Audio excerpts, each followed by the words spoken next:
2026 మే నెల భారతదేశంలోని మొత్తం టూ వీలర్ ఇండస్ట్రీ కేవలం 7.5% మాత్రమే పెరిగింది. కానీ ఈవీ టూ వీలర్ ఇండస్ట్రీ ఏకంగా 63% వృద్ధి సాధించింది. ఒక్క నెలలోనే 170,000 కంటే ఎక్కువ ఎలక్ట్రిక్ స్కూటర్లు అమ్ముడయ్యాయి. ఇంకా ఆశ్చర్యకరమైన విషయం ఏంటంటే ఇండియాలో అమ్ముడవుతున్న ప్రతి 100 టూ వీలర్లో దాదాపు 9 వాహనాలు ఇప్పుడు ఎలక్ట్రిక్వే. ఈవీ పెనిట్రేషన్ 9.3%కి చేరుకుంది. ఇది చూస్తే ఈవీలు ఇప్పటికే మార్కెట్ని స్వాధీనం చేసుకున్నట్లు అనిపించవచ్చు. కానీ నిజం వేరే. 90% కంటే ఎక్కువ మార్కెట్ ఇంకా పెట్రోల్ వాహనాలదే. అంటే ఈవీ విప్లవం ముగియలేదు, అసలు ఇప్పుడు మాత్రమే ప్రారంభమవుతుంది. ఇది ఒక కొత్త పరిశ్రమ పుట్టుక కథ. ఇది వేల కోట్ల ఇన్వెస్ట్మెంట్స్ కథ. ఇది టెక్నాలజీ, తయారీ, బ్యాటరీలు, సాఫ్ట్వేర్ మరియు బిజినెస్ వ్యూహాల యుద్ధం. మరి ఈ యుద్ధంలో ఎవరు గెలుస్తున్నారు? టీవీఎస్ఆ, బజాజా, ఎతరా, హీరో విధానా, లేదా ఒకప్పుడు నెంబర్ 1గా ఉన్న ఓలా ఎలక్ట్రిక్ మళ్ళీ తిరిగి వస్తుందా? అసలు ఈ ఎలక్ట్రిక్ వెహికల్స్ ఎలా తయారవుతాయి? ఎవరు టాప్లో ఉన్నారు? ఏ కంపెనీస్లో ఇన్వెస్ట్ చేస్తే బెటర్?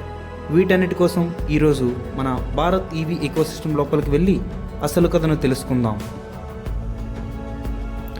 బిజినెస్ డ్రామాలోకి, ర్యాంకింగ్స్, పోటీలు, $1 బిలియన్ ఇన్వెస్ట్మెంట్స్లోకి వెళ్లే ముందు మనం మాట్లాడుతున్నది ఏమిటో అర్థం చేసుకుందాం.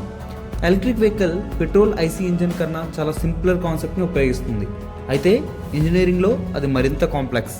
ఇందులో బ్యాటరీ ప్యాక్ ఒక ఫ్యూయల్ ట్యాంక్లా, మోటారు ఒక ఇంజన్లా, కంట్రోలర్ ఒక బ్రెయిన్లా, సాఫ్ట్వేర్ స్టాక్ ఒక సర్వీస్ సిస్టమ్లా ఉంటాయి. బ్యాటరీ ప్యాక్ అన్నిటికంటే ఖరీదైంది, అత్యంత కీలకమైనది, విద్యుత్ స్టోర్ అయ్యే చోటు. మరియు దీనిని చిన్న చిన్న ఇండివిజువల్ సెల్స్ కలిపి ఒక ప్యాక్గా తయారు చేస్తారు. మోటార్ ఆ నిల్వ చేసిన ఎలక్ట్రికల్ ఎనర్జీని వీల్స్ తిప్పే మెకానికల్ ఫోర్స్గా మారుస్తుంది. కంట్రోలర్ మధ్యలో ఉండి మనం యాక్సిలరేటర్ తిప్పినప్పుడు బ్యాటరీ నుండి మోటార్కి ఎంత పవర్ వెళ్ళాలో మేనేజ్ చేస్తుంది. ఇంకా సాఫ్ట్వేర్ స్టాక్ చాలామంది ఎప్పుడూ చూడని కానీ నిరంతరం వాడే లేయర్. ఎథర్ లాంటి కంపెనీలు తన సొంత ప్రొప్రైటరీ సిస్టమ్లు నిర్మించాయి. ఉదాహరణకు ఎథర్ స్టాక్. ఇది రేంజ్ ప్రొటెక్షన్ నుండి నావిగేషన్ వరకు, స్కిడ్ కంట్రోల్ లాంటి సేఫ్టీ ఫీచర్లని అన్నింటినీ హ్యాండిల్ చేస్తుంది. అంటే ఆధునిక ఎలక్ట్రిక్ స్కూటర్ కేవలం వెహికల్ మాత్రమే కాదు, ఇది 2 చక్రాల మీద ఉండే connected device. Cost, range, safety ఇవన్నీ ఒకేసారి డిసైడ్ చేసే కాంపోనెంట్ ఉందంటే అది బ్యాటరీ. ఈ బ్యాటరీ ప్రపంచంలో 2 కెమిస్ట్రీలు పోటీ పడుతున్నాయి. ఒకటి ఎన్ఎంసి, నికెల్ మ్యాంగనీస్ కోబాల్ట్, మరోది LFP, lithium iron phosphate. NMC chemistry సాంప్రదాయకంగా హై పెర్ఫార్మెన్స్ లాంగ్ రేస్ స్కూటర్లకు పవర్ ఇచ్చింది.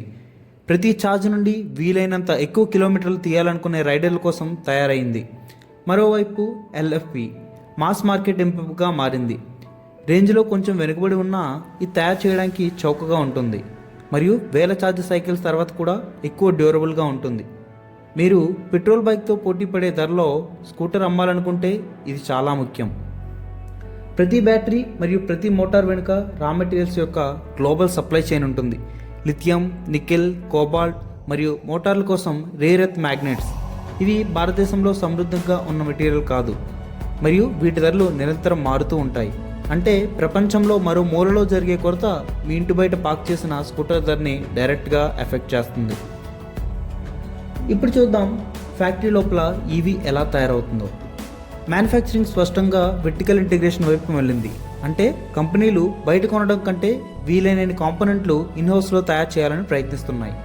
Logic simple: better margins, tight quality control and external shocks నుంచి తక్కువ ఎక్స్పోజర్. ఇందులో ఫస్ట్ సెల్ సోర్సింగ్ లేదా ఇన్హౌస్ సెల్ ప్రొడక్షన్ అవుతుంది. దాని తర్వాత బ్యాటరీ ప్యాక్ అసెంబ్లీ, తర్వాత ట్రాన్స్మిషన్ అసెంబ్లీ, తర్వాత ఎలక్ట్రానిక్స్ అసెంబ్లీ. వీటితో పాటు ఫ్రేమ్ కన్స్ట్రక్షన్ అవుతుంది. వెహికల్ యొక్క స్కెల్టన్ అంటే ఫ్రేమ్లో ప్రీమియం లైట్ వెయిట్ మోడల్స్లో అల్యూమినియం కనిపిస్తుంది. ఇక్కడ ప్రతి కిలోగ్రామ్ ఆదా చేయడం ఎక్స్ట్రా రేంజ్గా మారుతుంది. తక్కువ ధర మాస్ మార్కెట్ ఎండ్లో స్టీల్ ఆధిపత్యం చలాయిస్తుంది. ఇక్కడ బరువు తగ్గించడం కంటే అందుబాటు ధర ఎక్కువ ముఖ్యం. దాని తర్వాత ప్రాసెస్ వచ్చేసి CED coating and industrial painting. మనం మన బైక్ని చాలా కాలాల్లో వాడుతాం. వర్షాకాలాలు, గుంతలు, రోజువారీ వాడుకను సంవత్సరాల తరబడి తట్టుకునేలా ఈ కోటింగ్స్ చేస్తాయి. ఇక ఫైనల్ స్టెప్ వచ్చి software calibration and BMS testing. మ్యానుఫ్యాక్చరింగ్లో పెద్ద భాగం అసెంబ్లీ లైన్కి బయట సాఫ్ట్వేర్లో జరుగుతుంది. రేంజ్ ప్రెడిక్షన్ని క్యాలిబ్రేట్ చేయడం, లేదా ప్రతి సెల్ ఆరోగ్యాన్ని మానిటర్ చేసే బ్యాటరీ మేనేజ్మెంట్ సిస్టమ్, లేదా బిఎంఎస్ని ఫైన్ ట్యూన్ చేయడం, సమస్యలను సేఫ్టీ హజార్డ్గా మారకముందే వాటిని పట్టుకోవడం, ఇలా అన్నింటినీ ఈ software calibration and BMS testing యూనిటే చేస్తుంది. పెట్రోల్ స్కూటర్ యుగంలో లేని క్వాలిటీ కంట్రోల్ లేయర్ ఇది. అయితే రీసెంట్గా ఒక కొత్త బిజినెస్ మోడల్ వచ్చింది. దీన్నే బ్యాటరీ యూజేజ్ సర్వీస్ లేదా BASS అంటారు. మీరు స్కూటర్ని చాలా తక్కువ అప్ఫ్రంట్ ధరకి కొంటారు. తర్వాత బ్యాటరీ కోసం మీ వాడకాన్ని బట్టి రెగ్యులర్గా సబ్స్క్రిప్షన్ లేదా రెంటల్ ఫీజు చెల్లిస్తారు. ఎథర్ మరియు హీరో విదా లాంటి కంపెనీలు ఈ మోడల్ని అందుకే ఎంచుకున్నాయి. ఇది పెట్రోల్ స్కూటర్లతో ధర వ్యత్యాసాన్ని తగ్గిస్తుంది. కొన్ని సందర్భాల్లో అప్ఫ్రంట్ కాస్ట్ దాదాపు 40% తగ్గిస్తుంది. అయితే ఈ EV ఇండస్ట్రీలో ఒక భాగం పరిష్కరించాల్సి ఉంది. అది స్టాండర్డైజేషన్. ఇప్పుడు వేర్వేరు బ్రాండ్లకు తరచుగా వేర్వేరు ఛార్జర్లు అవసరమవుతున్నాయి. పరిశ్రమ LECCS అనే ప్రపోజ్డ్ కామన్ స్టాండర్డ్ ద్వారా పరిష్కరించాలని చూస్తున్న ఫ్రాగ్మెంటేషన్ సమస్య ఇది. దీని పూర్తి పేరు light electric combined charging system. లక్ష్యం సింపుల్. ప్రతి పెట్రోల్ వెహికల్ ఏ పెట్రోల్ బంక్ అయినా వాడగలిగినట్టే ఏ బ్రాండ్ స్కూటర్ అయినా ఏ ఛార్జర్తోనైనా ప్లగిన్ చేసుకొని ఇవ్వటం. మనం ఇప్పుడు మొబైల్ని సిపిన్ ఛార్జర్తో ఎలా ఛార్జ్ చేస్తున్నామో అలా అన్నమాట. అయితే ఇప్పుడు టాప్ 5 కంపెనీస్ పొజిషన్స్ చూద్దాం. ఫస్ట్లో వచ్చింది TVS మోటార్. సైడ్ లైన్స్ నుంచి చూస్తూ జాగ్రత్త అయిన లెజసీ ప్లేయర్ నుంచి అన్డిస్ప్యూటబుల్ మార్కెట్ లీడర్గా TVS మోటార్ మారింది. ఇది ఫ్లాష్తో అక్కడికి వెళ్ళలేదు. ఇది ఒక సిస్టమాటిక్ ఎగ్జిక్యూషన్తో వెళ్ళింది. ఒక్కో రిలయబుల్ డెలివరీతో తన iQube మరియు ఆర్బిటర్ల రేంజ్ల ద్వారా కస్టమర్ ట్రస్ట్ని స్థిరంగా నిర్మించుకుంటూ వెళ్ళింది. మే 2026లో చూసినట్లయితే ఇది 42,459 యూనిట్స్ అమ్మింది. Year on year growth 64.54%. Second player Bajaj Auto. ఒకప్పుడు EV ఇన్నోవేషన్లో నెమ్మదిగా ఆందోళనగా చూడబడిన బజాజ్ తన చేతక్ బ్రాండ్ని తిరిగి ఊహించుకొని దాన్ని 2వ స్థానానికి తీసుకువెళ్ళింది. చాలామంది ఊహించిన దానికంటే చాలా వేగంగా TVSతో గ్యాప్ను తగ్గించుకుంటూ పోటీ పడింది. మే 2026లో చూసినట్లయితే దీని sales 39,202 units. Year on year growth 73.14%. ఇందులో third player Ather Energy. Tech ఎంతూజియాస్టుల కోసం ప్రీమియం అండ్ నిచ్ బ్రాండ్గా పేరు సంపాదించుకుంది. కానీ దీని రియల్ గ్రోత్ వ్యతిరేక దిక్కు నుండి వచ్చింది. రిడ్జాతో ఫ్యామిలీ సెగ్మెంట్లోకి వెళ్ళింది. ఈ ఒక్క మోడల్ ఇప్పుడు ఎథర్ సేల్స్లో 70%గా ఉంది మరియు ఇది ఎఫెక్టివ్గా కంపెనీ యొక్క మొత్తం వాల్యూమ్ని డబల్ చేసింది. మే 2026లో 26,857 యూనిట్స్ సేల్ చేసింది. దీని year on year growth 66.80%. Fourth పొజిషన్లో ఉంది హీరో విదా. మొత్తం మార్కెట్లో అత్యంత వేగంగా పెరుగుతున్న కథ ఇది. హీరో మోటోకార్ప్ యొక్క ఎలక్ట్రిక్ డివిజన్ ఏ స్టార్టప్ని సులభంగా మ్యాచ్ చేయలేని ఒక దాని మీద ఆధారపడింది. హీరో యొక్క విస్తారమైన దశాబ్దాల పాత డీలర్ నెట్వర్క్ టైర్ 2 మరియు టైర్ 3 సిటీలోకి లోతుగా చేరుకుంటుంది. ఆ డిస్ట్రిబ్యూషన్ అడ్వాంటేజ్ విదాకి 11% మార్కెట్ షేర్ని మరియు దేశంలో అత్యంత వేగంగా పెరుగుతున్న బ్రాండ్ టైటిల్ని క్లెయిమ్ చేయడంలో సహాయపడింది. మే 2026లో 20,130 యూనిట్స్ అమ్మి వాలాని ఓవర్టేక్ చేసి 4th పొజిషన్కి రీచ్ అయింది విదా. 5th పొజిషన్లో ఉంది ఓలా ఎలక్ట్రిక్. ఒకప్పుడు మొత్తం మార్కెట్లో 1/3 కంటే ఎక్కువ కమాండ్ చేసిన డిస్ట్రప్టివ్ లీడర్. ఈరోజు ఇది 5వ స్థానంలో ఉంది. విస్తృతమైన సర్వీస్ కంప్లైంట్లు, క్వాలిటీ ఆందోళనలు మరియు 10,000 కంటే ఎక్కువ కస్టమర్ కంప్లైంట్లపై సెంట్రల్ కన్జ్యూమర్ ప్రొటెక్షన్ అథారిటీ నిర్వహించిన పెద్ద ఇన్వెస్టిగేషన్ కారణంగా దీని మార్కెట్ షేర్ 2026లో ప్రారంభంలో దాదాపు 6% పడిపోయింది. ఇండస్ట్రీ యొక్క చిన్న చరిత్రలో అత్యంత తీవ్రమైన పతనాల్లో ఇది ఒకటి.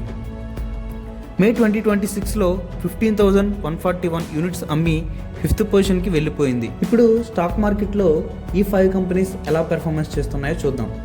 First TVS motor. 2024లో సుమారు 2,000 రేంజ్లో ఉన్న TVS మోటార్ షేరు 2026లో 3,400కి చేరుకుంది. దాదాపు 70% కంటే ఎక్కువ రిటర్న్. ఈవీల్లో iQube విజయం, బలమైన డీలర్ నెట్వర్క్ మరియు మార్కెట్ లీడర్షిప్ దీనికి ప్రధాన కారణాలు. నెక్స్ట్ బజాజ్ ఆటో చూసినట్లయితే 2024లో 7,000 రేంజ్లో ఉన్న బజాజ్ ఆటో 2026లో 10,000 దాటింది, దాదాపు 40-50% రిటర్న్.